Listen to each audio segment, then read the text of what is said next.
అలా వెంకటేశ్వర స్వామి వారికి రాత్రి దండలు ఒకలా వేస్తే తెల్లవారేటప్పటికి ఒకలా మారిపోయేవి.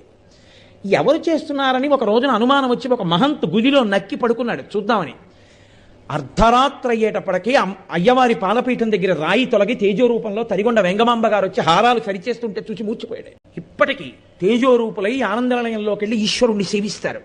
బ్రహ్మగారు, చతుర్ముఖ బ్రహ్మగారు ప్రతిరోజు వెంకటేశ్వర స్వామి వారి పాదాలు కడిగి ఆ పాత్ర అక్కడ ఉంచుతారు. అందుకే రాత్రి నీటి చెంబు ఉంచి తలుపులేస్తారు. ఆ శేషాన్ని సుప్రభాతానికి వెళ్ళిన వాళ్ళకి దర్శనమిస్తారు. అంతటి మహానుభావుడు వెంకటరమణుడు. వెంకటరమణుడంటే వెంకటరమణుడే.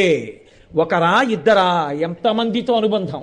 వారం రోజులు కాదు, కొన్ని నెలల పాటు వెంకటరమణుడు భక్తులు చెప్తూ వెడితే ఎన్ని యుగాలలో ఎంతమంది ఆ వెంకటాచల క్షేత్ర స్పర్శ చేత పునీతులయ్యారో, ఎంత ఆనందం పొందారో.